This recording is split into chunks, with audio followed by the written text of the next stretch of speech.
Yeah, you're black, but it doesn't matter. It's not the most important thing. Instead, it's, are you a good person? How do you act? How do you treat other people? Are you a Christian? Like, what is your worldview? I want to get back to that. Of course, we're still going to see differences, but I want to de-emphasize them to a place where we look at each other as fellow human beings and fellow American citizens. Thank you so much, man. Consider racism now? Political Poetry Part 2. Charlie Kirk, he was a master debater. He always seemed to stay sharper than a pack of new razors. He had no graduate papers, but he had facts and the data. And he'd be shocking all these leftists like a blast from a taser. His ain't happened to cater when he was speaking his message. You disagree with a leftist and now you're being oppressive. And now it seems that professors are even teaching in lessons. If you ain't speaking progressive, well then they need to suppress it. They'd hear a quote from Charlie, cut a piece and then edit so they can change what he had meant. It's real deceitful, pathetic, and even evil intent on getting people to spread it on social media to get it really deeply embedded into your head like he had said it. They intend to get it skewed so you never know his views, you just get it misconstrued. And then you see the news, the inflammatory statements that they're making. They ain't never want the tension to diffuse. I don't get it, I'm confused, we're divided to the max. Somehow it still seems we keep on widening the gap. It ain't an accident it happened, it's designed to be like that. The elites, they sit and eat while we're all fighting over scraps. The media been feeding us with lies that it's their task to have us tribalistic minded and divided into packs. The left against the right and then the white against the black. And if you're driving to Unitas, then they're siphoning your gas. They say that if you're gay, then go get eyes to watch your back. Around the alt-right, it never seems alright to be relaxed. They lie and say we're tyrants on the right, so if they snap, then it's righteous if they're acting out a violent attack. So many on the left, it seemed they liked it and they clapped. Got all hype and then reacted pretty psycho when they laughed. Well, Charlie wanted a gun right, so I don't give a crap. Plus he lacked empathy. You see no irony in that? Bunch of nihilistic trash started turning real sadistic. The serpents got malicious, people personally witness real evil, and it even has been turning them religious,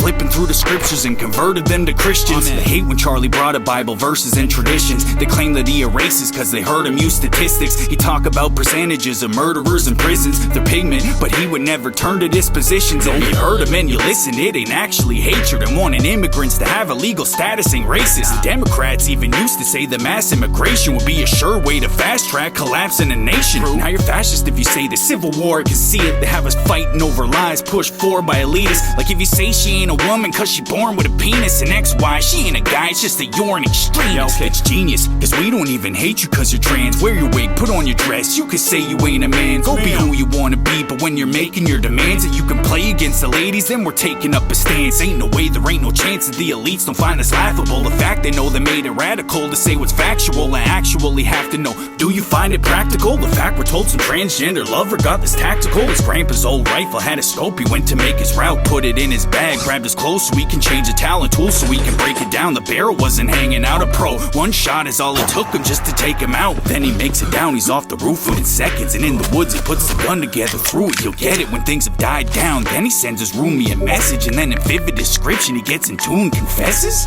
Truly the text is a little weird, and it seems that there was something more nefarious. But here's the regime that said they'll make it clear that they're the transparency team. So case closed, let it go, man, it's clearly a dweeb, a little leftist, so forget it, just be mad at the liberals and go and fight each other. But there's facts that we didn't know. The day that Charlie died, what could have passed, but it didn't though. Releasing Epstein files, and with that he'd been critical. Was chatting about Israel, and when Kirk was on his pod, he had mentioned how that Epstein had been working for Mossad. Then he told Megyn Kelly people turned on him in squads, and he's worried someone wanna send him permanently to God. It's odd, and listen to the nonsense the Pam will sell. Cash Patel, Dan as well, nothing's being handled well. And with the Epstein files, all of them had a plan to tell us all about it. Now it's nothing, someone must have rang their cell. Mad as hell, MAGA spells, what I forget. Never had to make a guess, I'd say Trump is in debt to someone that's a threat. And I think Charlie's an example. If you messing with their mission, then they'll come for your neck. I say this humble as it gets, I think we all just need to simmer down. Elitists want us beef and they've been causing this division now. And Charlie had an option that was awesome that he figured out. If we are never talking, then we're not gonna find no middle ground. And plus division's how we're always conquered by elites. They have us always picking teams, always falling for their schemes, pushed by Hollywood, the media, and all that's in between. They're making problems I'd never seen or thought of as a teen.